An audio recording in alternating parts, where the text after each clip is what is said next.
You know the story of the Buddha, the sort of historical side. Yeah. This, I think, is usually taught in religious training or something. He was a king at one time, is that correct? No, prince.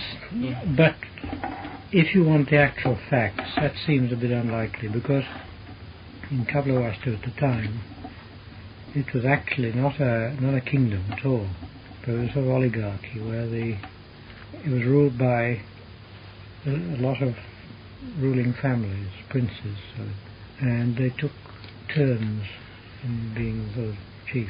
Because of that, to say his father was the king of the country is perhaps stretching it a little bit, but things do get stretched over time. So, better start from the beginning there. Fundamentally, the teaching of Buddhism is, in the first instance, dealing with oneself.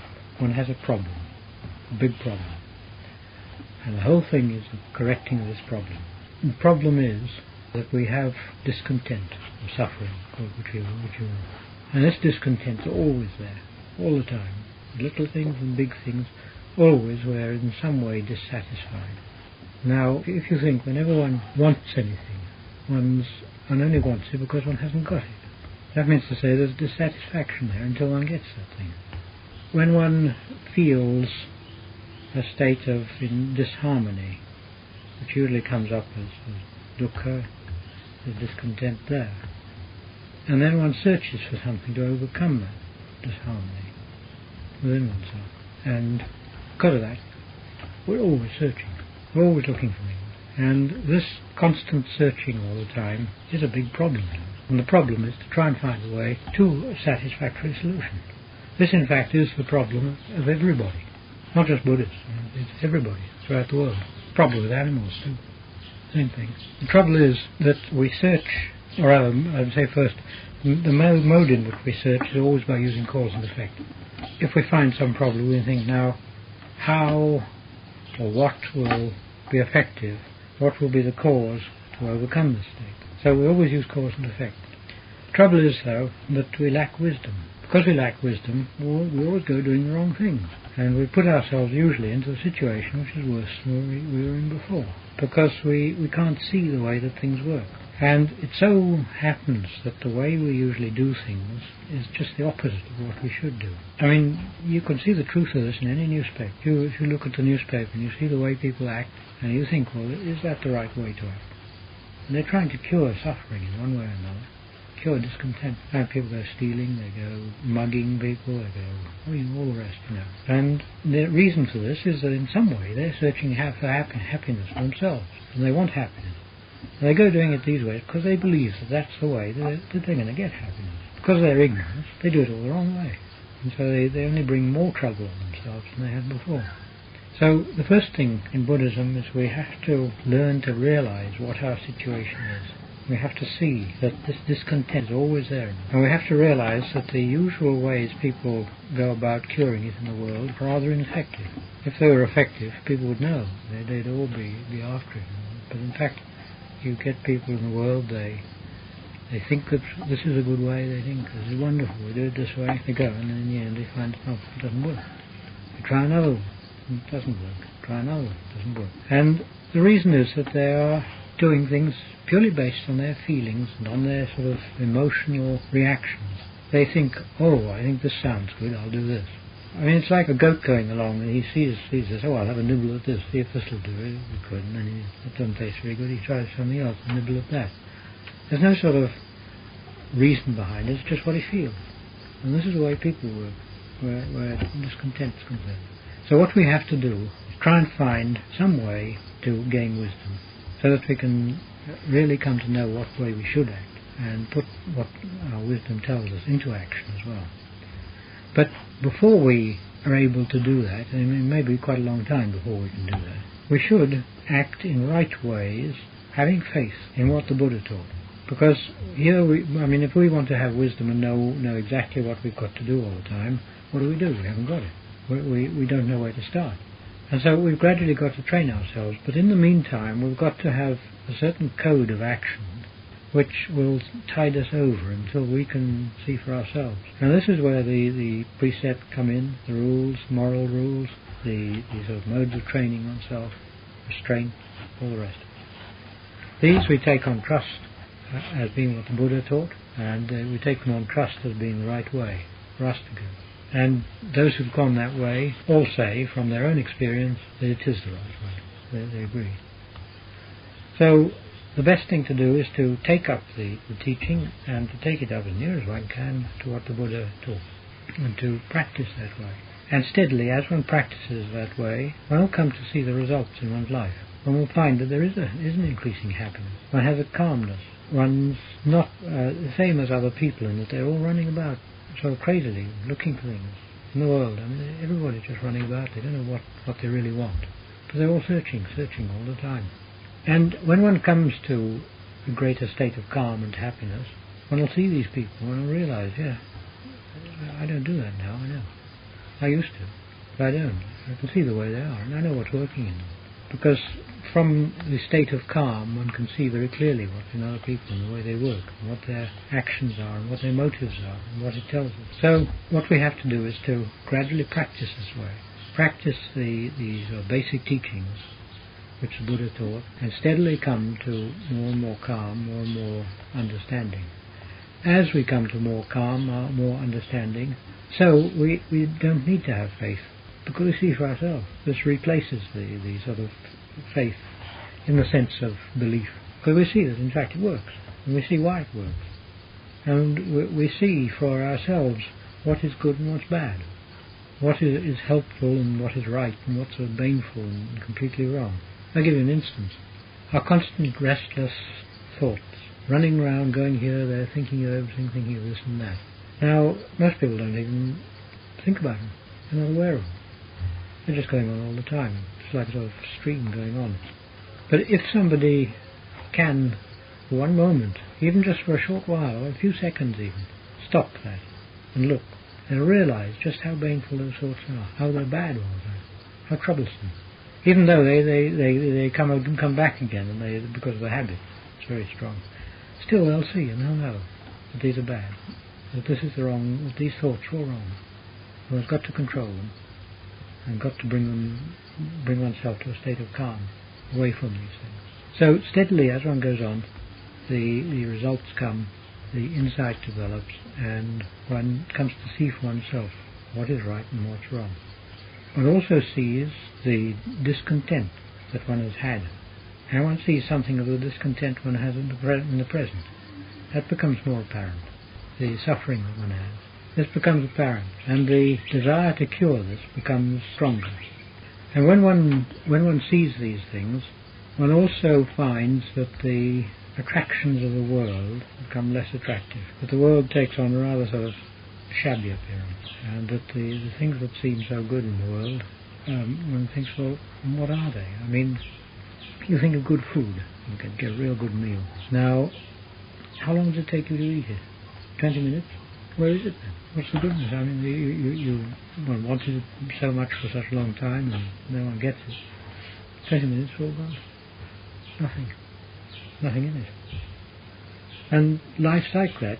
We're always wanting to look forward to things. We're always wanting to go to sort of find these things, to get these things, like these things we desire all the time.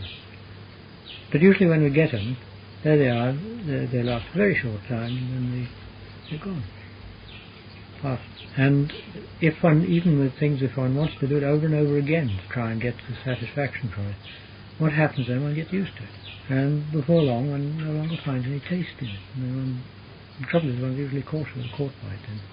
With some I mean, you can see with cigarette smoking or drugs or something of that sort, how people take that and they think, oh, it's a wonderful sensation, so they want it again. And they think, oh, this is the thing. Take it again and again and again. After a time, it doesn't have the same effect. You've got to take more. And in the end, it kills you. I mean, that's the way life is. And when one then sees the world and the way it is, the desire for it tends to drop off. And eventually one comes to the point where one sees, well, there's really nothing to do except to train oneself. Everything else is playing games, really, in the world. It's like people just playing about and pretty worthless. It feels like that. So the thing is to begin with, anyway, to train oneself where one can, where one knows the teaching. Now, to get back more to the practical side of it, when one finds the dukkha in oneself, one wants to cure this, one takes on precepts, one takes on the things that one has to restrain oneself with, one practices the moral teaching, but then one's got further trainings one must do.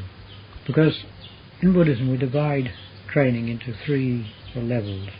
First is body, second is speech, third is mind. And the way of training the body and the speech are in fact the moral training. And the 5 precepts are the basic precepts for the layperson. For the Samanera there's the 10 and various other rules as well. Now these are physical trainings, physical sort of trainings that we have to go into. Now beyond that, it comes into the mental side of it really, the mind. Speech comes in under the heading of the moral training. The speech is more subtle than body. So what we have to do then is train our mind. Now if one wants wisdom, one tries to develop wisdom. If one tries directly, what one gets usually is not wisdom. If one tries to think using the ordinary methods of thinking, at best the wisdom will be at low level. So to really get the effects of wisdom, one's got to do a meditation practice for calm. Calm and samadhi are the same thing. Samatha means calm. That's the practice of samadhi. And this is the thing usually, the thing that nearly all people have to develop. Because when one develops samatha, one develops calm, the wisdom can be developed quite easily when one gets the results of the samadhi. One can put it like this. Normally the heart is hungry. It wants something. And it's searching round all the time. And it searches, the only way it knows how to search, through the senses out in the world, because this is what it learnt. It goes out wanting this, searching for that, looking for this, hearing that, so on. All the time it's going out. And what it gets from the world, what it gets by doing this, it never sort of satisfies the hunger. In fact, it tends to increase it. The heart is still hungry after all the searching one's done. The way to satisfy the heart is not that, but going in the opposite direction. One's got to cut off sensation. One's got to come down to an absolute minimum. And one's got to keep one's attention on that, on whatever it is. I mean, like the word buddho, or breathing. One just gives it the one thing to hold on to, one anchor. And when one does that, the process that takes place is, first of all, it's very difficult. Mind still wanders about, it's jumping around. Then as one goes on, one gets more used to it, and it becomes interested. Interest arises. When the interest starts arising, then the tendency to sort of run around doesn't take place so much. You've probably noticed, if you've done any work, something that first of all you didn't want to do, but you had to do it, and then when you got into it, you started getting interested.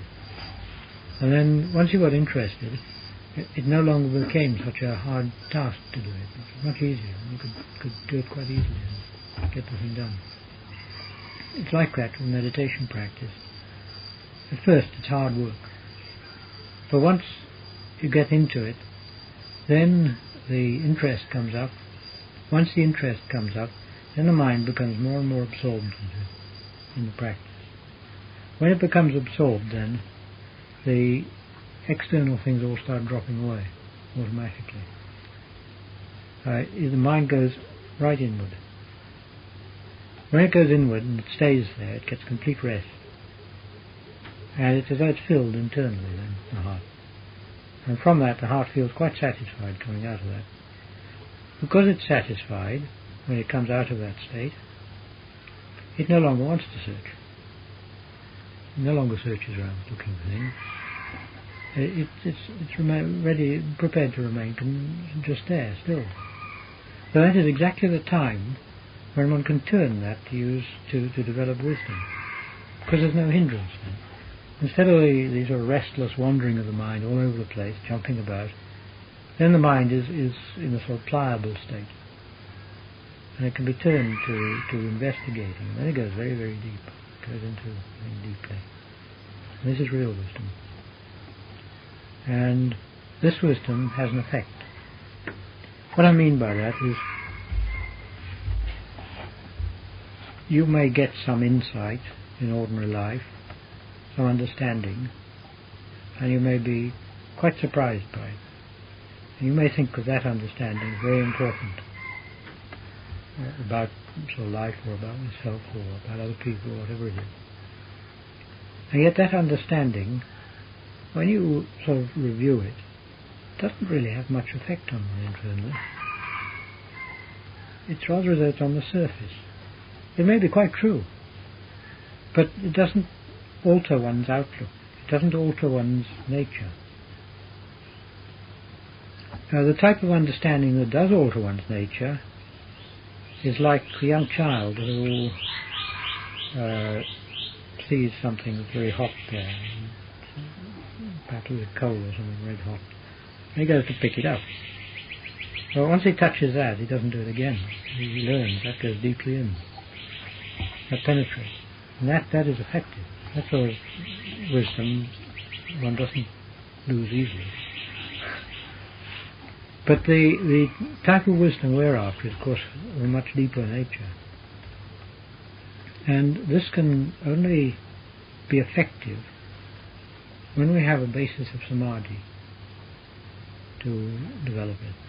Because when we develop samadhi, because the heart is still like this, it's open, so to speak.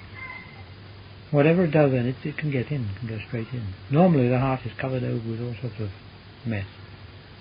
It's like as though it's all wrapped up, and there's nothing can get through. When the samadhi is developed, then the heart becomes quite pliable, quite open. Then the wisdom, when one develops that gets right in. And that is effective. It can be effective in quite extraordinary ways too. And for reverse habits of people quite easily. The thing which, of course, is like the sand in the gears, mucks it all up, is of course the kilesas. And that is the thing which wraps around the heart as well. That's the sort of thing which won't let one penetrate, won't let one get down to it.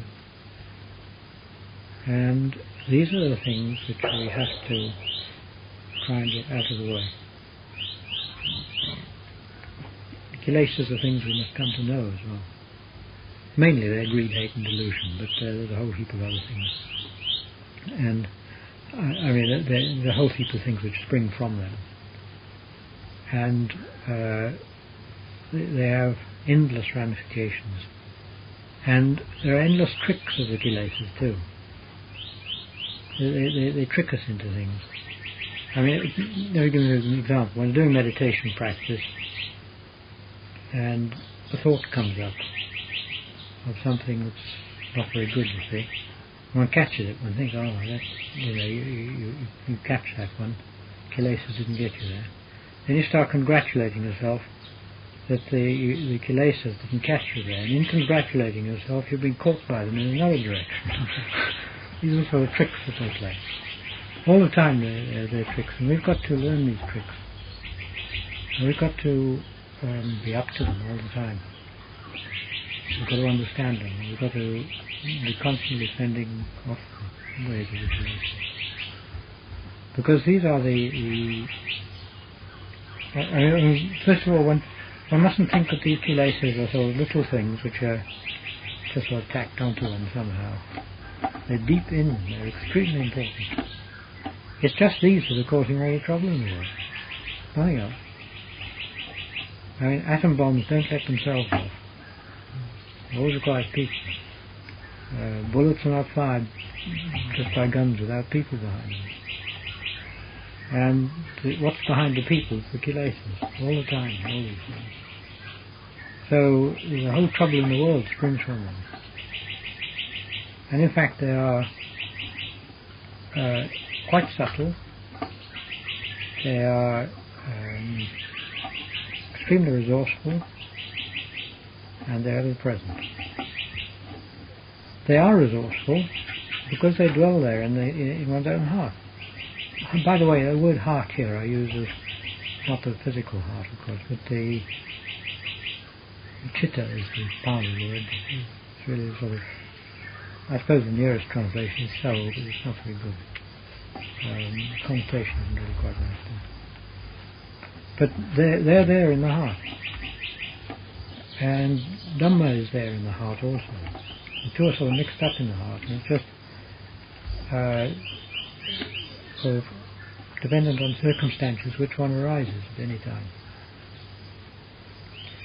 Because they're there in the heart, all the time kilesas are coming up. In fact, we can say almost that the person is kilesa. It's not that they're just sometimes there, and that sometimes they're not there. In fact, they're there all the time. And the way in which they're there all the time is they're there colouring our outlook. They're distorting things all the time. Our fundamental views, the views we have on the world, the views we have on other people, the approach we take to things, our conventions, all these are full of kilesas. Now, because of that, everything that we do in life is, so to speak, wrong. It's all mixed up with kilesas, and there's nothing we can do perfectly until we get rid of those kilesas. At the same time, one mustn't be too worried about this, because when we do things, there are two directions. There's one direction which is wrong, and there's one direction which is right. And what we have to do is always choose the right direction, even though it's far from perfect, even though it's coloured by these kilesas all the time. But still, there's a right direction and a wrong direction. And the right direction means that if we go that direction, the kilesas steadily get thinner, and the sort of understanding which undermines the kilesas gets stronger. Whereas if one goes the wrong direction, one becomes more deluded, more caught up, until there's no hope of seeing anything. Look in the world and you see what happens. If you only have to look at people who do bad things all the time, what they become. And they become coarse, gross. They don't understand anything subtle at all. And this is because their kilesas are growing fast, because they're going in the wrong direction all the time. The person who goes in the right direction, that person gains sort of a happiness, almost a sort of shadow around them all the time, of happiness. And they are not concerned about things. They're not worried about things in the same way that other people are. The world to them is not an unpleasant place. All problems in the world don't really touch them very much, because they're good inside. In fact, the troubles in the world are always troubles in oneself. The external troubles are merely occurrences, happenings, but the trouble is a sort of a state within oneself. And if one can only learn to cure oneself, one finds the world all right. It doesn't matter. As to the details of what you should do, well, you know the meditation practices, and the best thing is to keep up whichever one you find works best. As far as wisdom is concerned, it's good to use wisdom in the sense of thinking about things, seeing how things work in the world, seeing how things work in one's life. Steadily this does have an effect, although it doesn't go very deep for a long time. The ordinary thinking about things does bring wisdom, but it's very slow. The penetration is very, very slow into the heart. The only way to do it with any real effect is with samadhi. Any questions? I have a question. This would be more of a question I should ask last night, though. When meditating, is it good to switch from Bhutto to the numbers? It's like this. If you're beginning meditation practice, the main task is to prevent one's mind going on to distracted thoughts, to keep one's mind in place, keep it on the task. If you find switching the saying, or parikamma as you call it, if you find that helps, then switch it doesn't matter. Mm-hmm. But you will probably find after some time that you will tend more and more to use one parikamma, one preparatory system. And it's better to keep on that once you get used to it. But to begin with, use anything to hold the mind. Mm-hmm. And don't take it too rigid. Leave yourself some flexibility and adaptability as well. I mean, the person who practices Rev Dhamma, they've got to be a bit inventive. And I don't think anybody really goes very far in this without working out their own methods to some extent and having all sorts of peculiar ways which just suit them, because they've worked it out. And they've had their problems and they've found ways of overcoming the problems.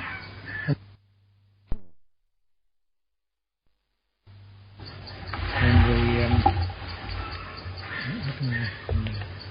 see how much left. In the Zen stories, the masters there, they have all sorts of odd sayings, odd ways of doing things. These are individual things. The trouble is nowadays with Zen that everybody has books of these things and they think they've got to copy these people, and it's completely wrong. They're not things to copy. They're individual things for people who had problems at that moment. And the real nature of Zen is to try and deal with the problems that it's got at the moment, with whatever method is suitable.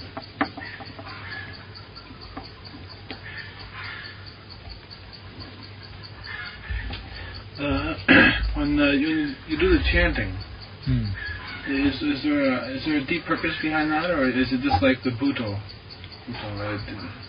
more complex Bhutto? Yes, it's chanting has got quite a calming effect, can calm one down.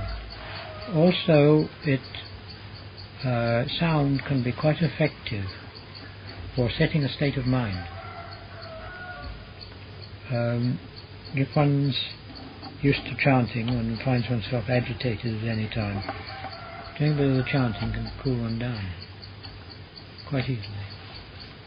The chanting doesn't usually lead one very deep, but it can be very useful.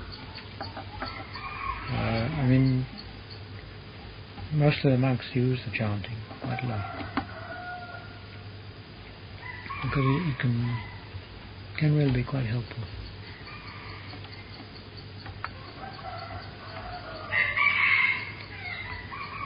I mean, you can see a possible effect of chanting on the dog there. You've heard it. You hear it, it comes right up from inside him. He doesn't know why. I mean, he just feels like that, obviously. You know, maybe trigger out something from the past. You enjoy it?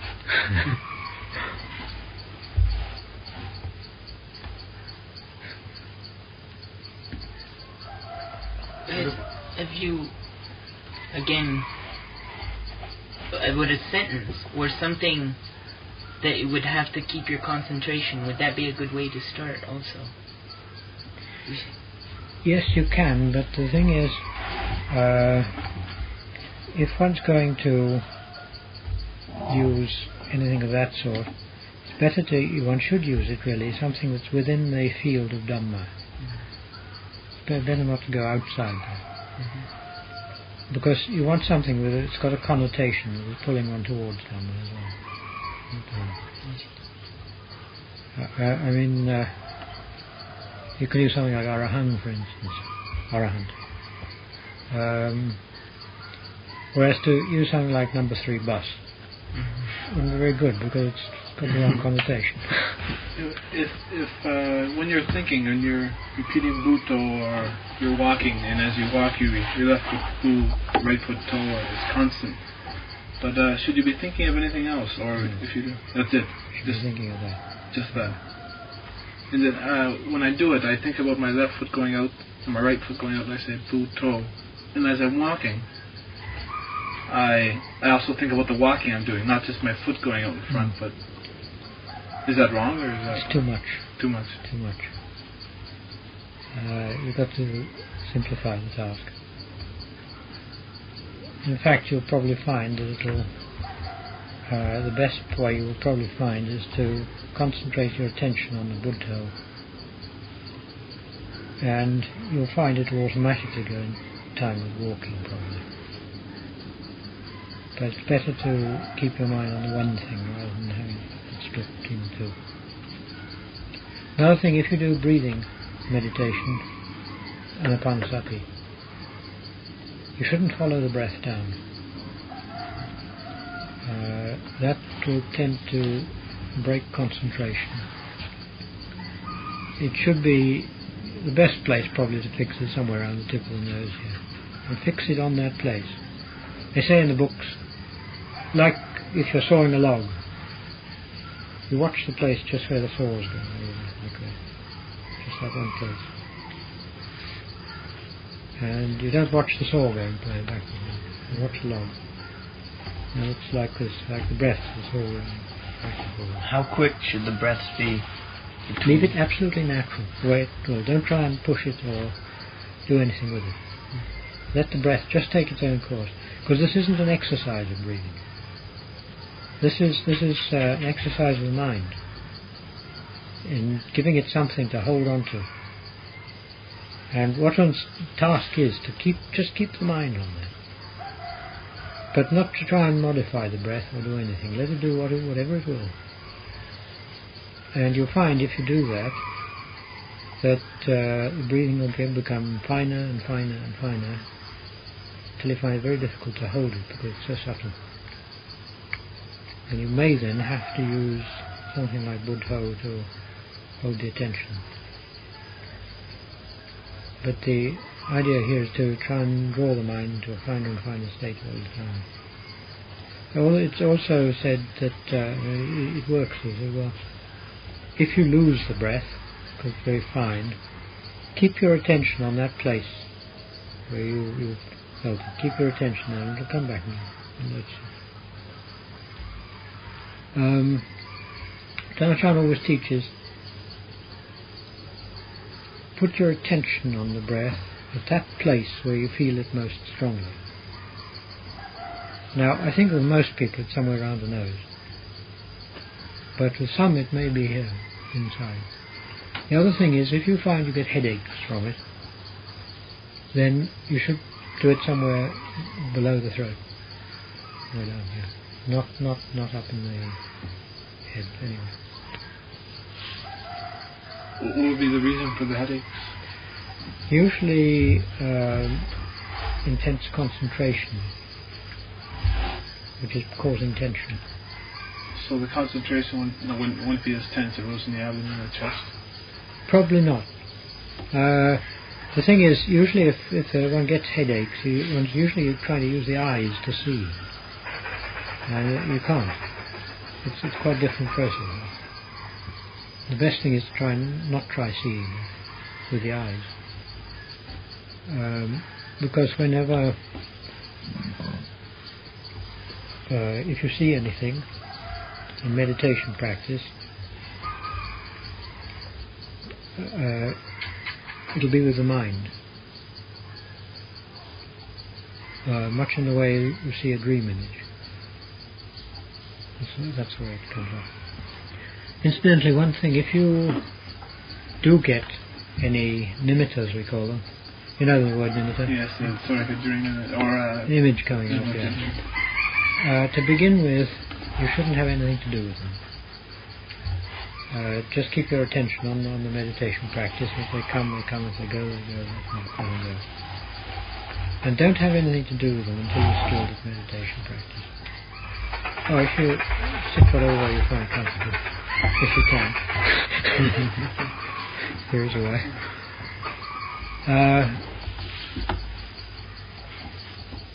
The thing is with these images that when one is skilled, one can perhaps use them. But you have to be careful with them.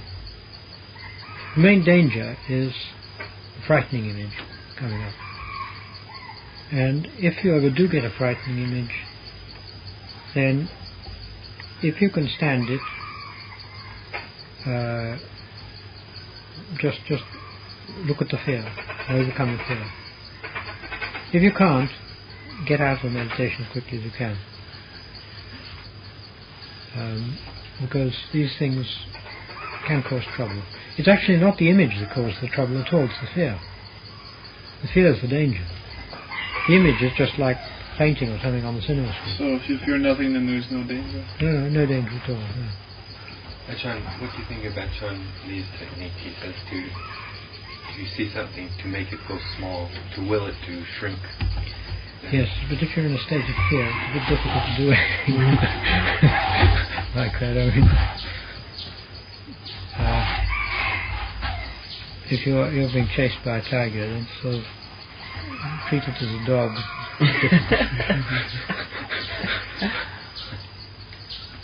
Sure, I mean, if you've got that much control, you can then you can overcome the fear. So that almost certainly means you can overcome it anyway. Or even a pleasant image, then, let's say, if one learned on that. Yes, although the best thing is to begin with, have nothing to do with images at all. You could be sort of taken in with a pleasant image. Yes. Oh yes, sometimes it can be very pleasant. One wants it. Of course one wants it, that's kilesas. Usually it goes distortion then because of kilesas. And the other thing that happens is if you get an unpleasant image, something frightening, the tendency is to concentrate on it. Like you see a snake, you concentrate on it straight away. When you concentrate on these images, they become larger. The concentration makes them larger. So it looks as though they come closer. And then that makes the fear stronger. So they can become larger still. And it can drive people mad if their control is not enough.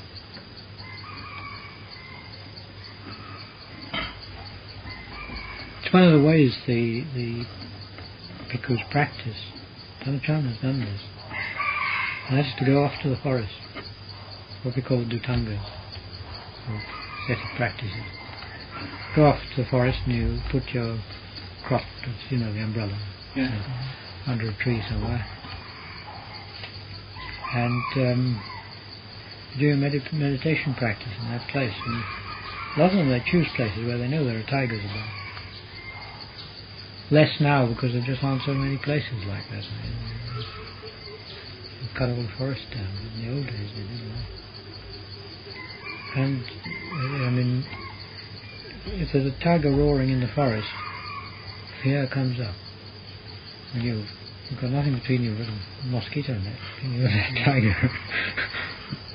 And one of the purposes of doing this is to arouse that fear. And then one's got to look at the fear and overcome it. And what if the tiger, there is a tiger? Well, that is, I mean, this happens sometimes. There's a story of one bhikkhu who was walking Jongkram back and forward, got a candle and suddenly there was a big growl. And he heard the growl. It was just off the Jongkram path, but he couldn't see it. There wasn't enough light there.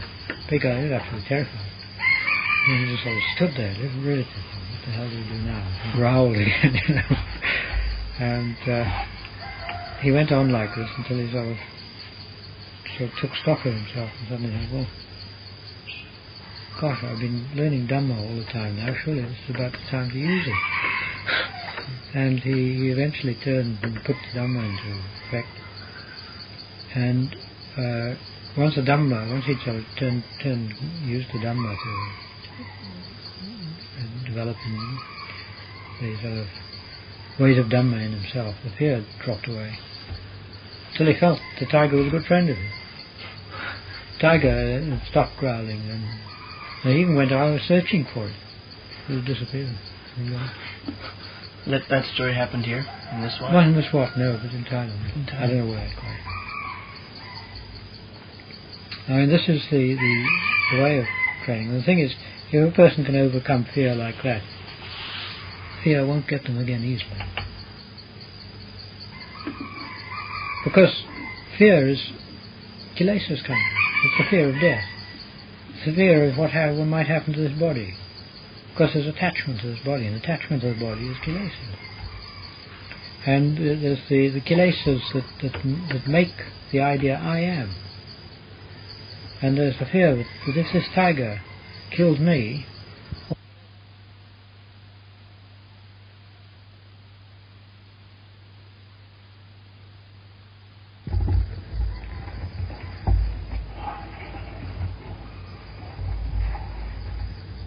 to begin with, if we have a fear, what would be the first thing?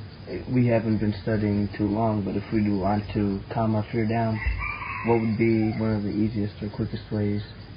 This depends on the person. I mean, the way I've always found effective, but this may not work with everyone, is to realize this. Whenever fear arises in oneself, one has to question, how do I know that fear is there? It's feeling. So one goes in and one searches, where is this feeling? And if it's feeling, it's got a location in the body. We see it as having a location. And one has to search, where is this feeling? What is the nature of this feeling? And to keep one's attention on that fear. Now, one thing the kilesas don't like is being looked at. Usually they disappear when that happens. If they're seen, they disappear. And this can get rid of it. I mean, the thing is, if fear arises, one should think, good, this is an opportunity to see fear. Go down, go look. Where is it? Search for it. I know I used that. Once I had a very frightening experience. And my mind just started contemplating death. Die. Okay. Sort of to eliminate the fear of dying, is sort of an aversion. So it's like bringing up the death. All right, death. Let's have it. Let's see what it's about, and that sort of neutralized. Yeah, I can do. Other occasions, I've used just Buddha. Yes, anyway, like that, or contemplating the Buddha and thinking of what he did, what he went through, or the Buddha Dhamma Sangha, like that. These are all ways of overcoming fear.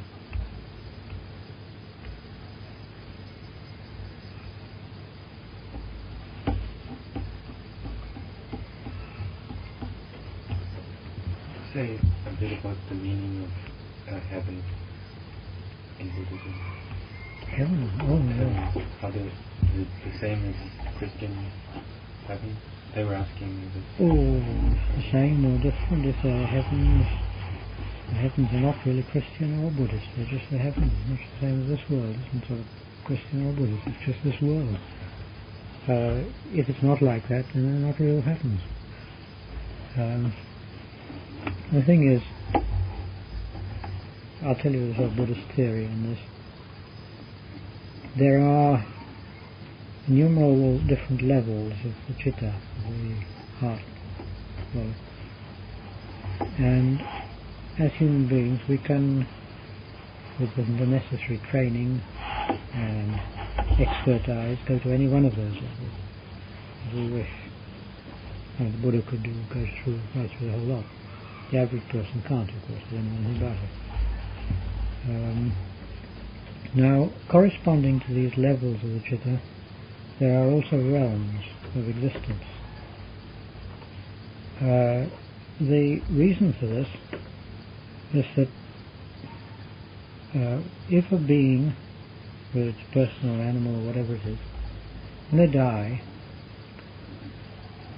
they take birth depending on the state of their citta at the time of death. Now this state has got two things about it really. It's got level and it's got content. Now the content of the citta is probably something that's come up from the past. Could be an image or anything, and that's then tend to direct it. But the level of the citta is much the same as the different levels of the citta in the person who's alive. And will depend on that level what realm they're reborn in. Because there must be these different realms for rebirth if there are different levels of citta.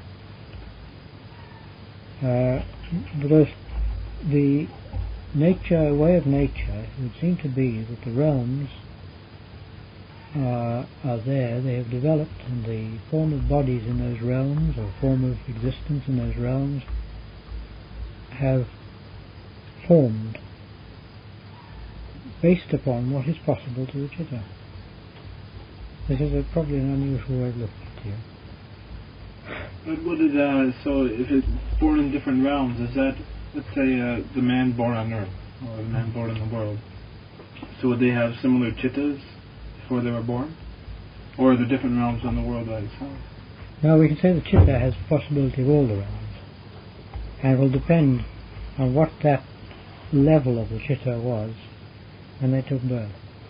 The person who takes his level is at the human level, will be born as a human being. The person whose level is that of an animal will be born as an animal.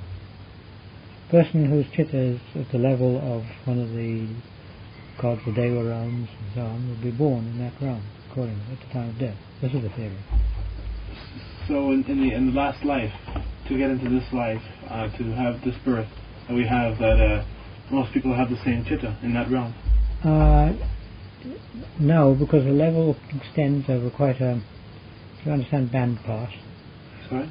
It's a sort of electrical technology, band pass, bandwidth. Yeah. Bandwidth. Oh, okay, okay. It has certain bandwidth, if you like, before we come to the level, the sort of boundaries of the different levels. Okay, so within each realm there's a wide variations. Yeah. And there's terrific variations in each realm. But the realms of birth and the states of the mind do have a correspondence together. Now, comes up to the big question, are they real? Are the levels real? Well, we have to then ask ourselves the question, is this world real? Exactly how real is this world? And here we're up against a bit of a problem, because when we ask ourselves, how do we know this world? Well, we know it through seeing, hearing, smelling, tasting, touching. That's all. And when we know it in this way, exactly where do we apprehend the world? Where do we see it? I'll just go through the basis of this, but you needn't worry about it too much, but it's just to give you an idea of the sort of background of this. If you see an object, the object and image goes into the eye, so we're told. Scientists say it goes nerve impulses, electrochemical impulses through the optic nerve. Something happens in the brain, and bang, there we see it. A tree, or a house, or a person, or whatever it is. So really speaking, we don't see them outside at all. We see them all back here. But that isn't the end of it, of course. It's even worse than that, because we have to include ourselves in that, this body. And we have to include the eye and the optic nerve and so on in this as well.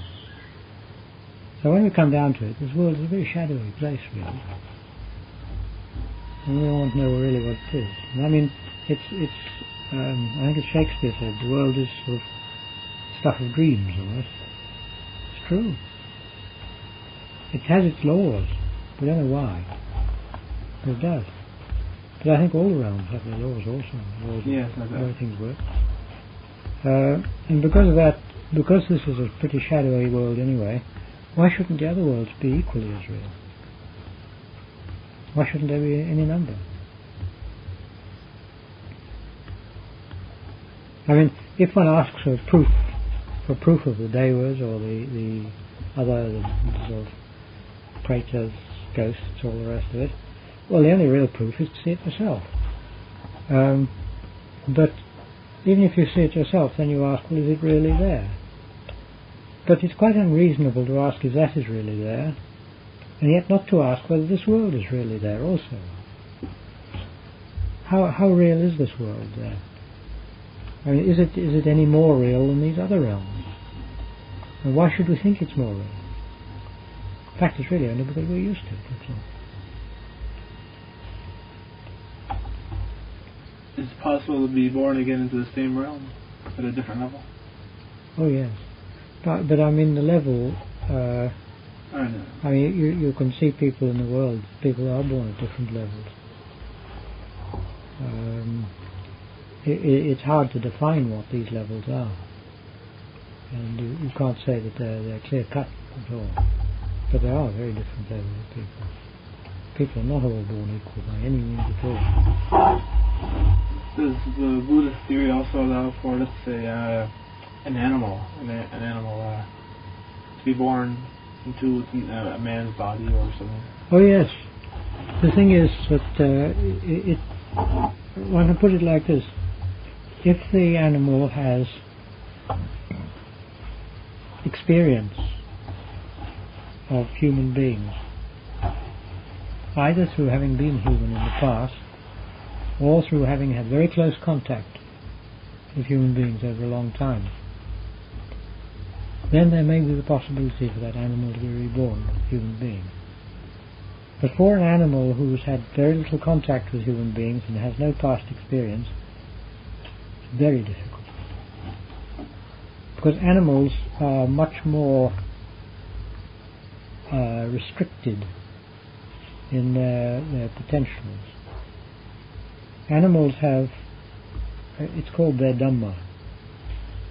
And I mean the Dhamma of a tiger is to kill for food. But it's not the Dhamma of human beings to kill for food. The Dhamma of an elephant is to eat vegetable things, not to eat meat. This is just their way, it's their nature, and Dhamma in this case means their sort of nature, their natural way. Well, the natural state in which an animal lives, it would seem, is likely to promote its rebirth in that level again.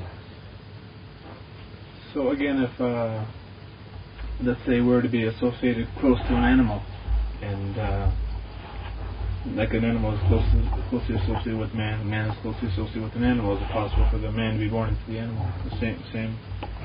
Not unless let's say if the animal has the power over the man. In other words, if the man makes his chitta like the animal, yes. Oh, I see. In other words, if he does bad moral things, and behaves in very bad ways, yes, it is possible. So the animal, by imitating or mocking, the human gets the tendencies? Yes. In other words, I mean, the animals, like animals trained, you get these dogs that are trained by human beings. and they follow some of them extremely clever. Well, it's hard to say, but one would suppose that there's a good chance of human birth for some of them.